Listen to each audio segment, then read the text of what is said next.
Welcome back to my channel, Beautiful Minutia. If you're new here, my name is Tiffany, and today I wanted to talk to you about my May reading plans. The really fun thing about my May reading plans is they are barely plans at all. There are a few books that I am definitely reading. I have one for my Patreon, I have one for my book club, and I have a buddy read. But other than that, I don't have very many definitive plans, which is a really exciting thing. You may remember from my bullet journal video, which I did a long time ago, I have these little TBR cards that I wrote down books on that are books from my shelves that I've wanted to read and just haven't had a chance to get to them.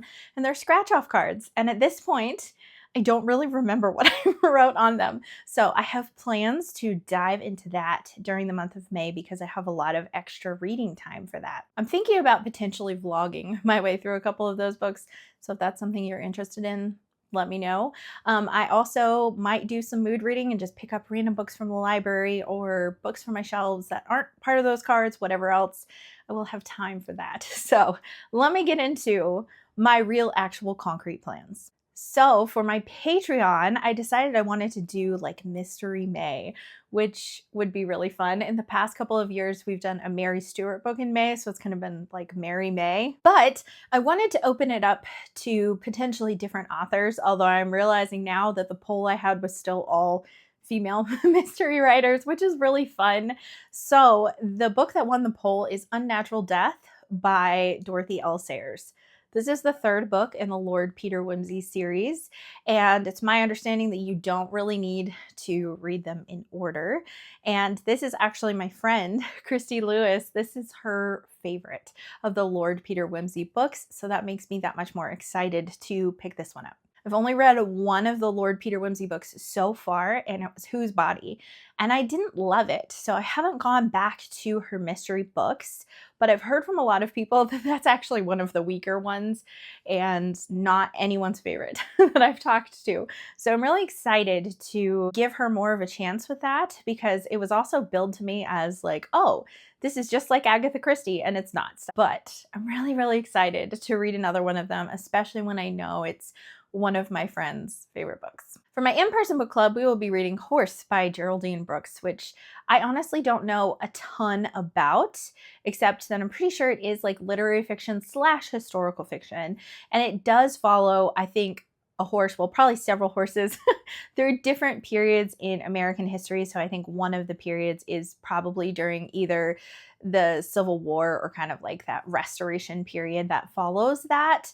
But every single part of the story does take place in the state of Kentucky, which will make this a really, really fun read for my book club. And then the only other book that I am for sure reading in May is Silence by Endo. And this is a book that I know will be very, very hard hitting because it follows a priest who is in Japan during a time period where it's illegal to be a Christian.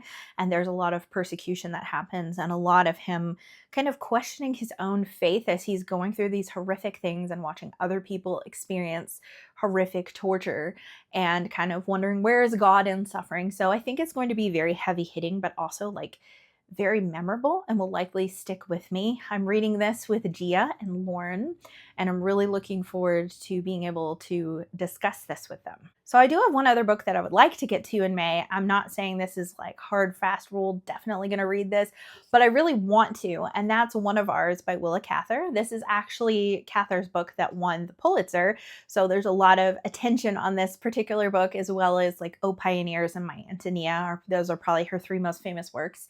And I haven't read this one yet, so I could do this one, or possibly I was also considering The Professor's House.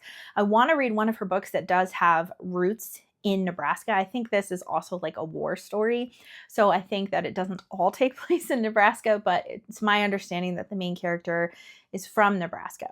The reason why I want to do this is because I am visiting my parents during the month of May, and they live in Nebraska, not far from Willa Cather's home. So I am planning, hopefully it works out, as long as it works out, my mom and I are going to go see some of the Cather sites, which is exciting because I love Willa Cather so much. And so does my mom. My mom has actually read more of her books than I have. So she said she was waiting for me to come visit before she went to go see it. So that would be a really fun thing for the two of us to do together. But I feel like if I'm doing that, I want to read a Cather book beforehand. I have some of her other books. I have Lucy Gayheart, which I'm pretty sure is like a country girl, like going to school in Chicago. So I know that most of it's not going to take place in Nebraska. I also have a lot of her short stories as well. And I think that those are the only ones of hers that are unread other than Shadows on the Rock, which actually takes place in Canada, and I'm already planning to read in December. So I'm not picking that one up. So this is kind of like the most likely for me to pick up, but The Professor's House is definitely also a consideration, as is some of her short stories. So if you have an opinion, I would love to hear your opinion. I know that this is one that is often loved by her and has that Pulitzer status. So that's kind of why I'm leaning towards this one. Well, this is the shortest video ever that I only had 4 books that I was even talking about at all. And only 3 of the 4 are concrete set in stone plans. So it's really exciting to have a month that feels almost entirely a blank slate. And we will actually finish our homeschool during the month of May as well, like earlier in May, probably like mid-May. So I will even have like extra time to read that I normally don't. So it really just feels like a win-win, and I'm really excited about that. So hopefully I can make a dent in some of my TBR scratch-off cards, because I wanted to do like maybe 1 a month or something like that, and that just hasn't worked out. And it'll be May. It'll be the 5th month of the year, and I haven't even scratched off 1 yet. So I'd like to do a couple of those. So it's not like I don't have plans to fill that space, but I don't know what's under those scratch-off cards. So I figured I'd wait and do that in a vlog or something like that. So anyways, these are my plans. If you've read any of these books, I would love to hear your thoughts on them, of course, and I'd love to hear what your plans are for May. I'm very excited to hear if you're participating in any events, or if you kind of have more space to mood read. I have in years past actually done mood reading May, where I've purposely had less on my plate so I could mood read more. And it's a fun break from a more structured TBR. So having only a couple of things is really fun. Thank you so much for watching. If you like this video, please hit like and also subscribe so you can continue to see more bookish content from me, and I will see you again next time.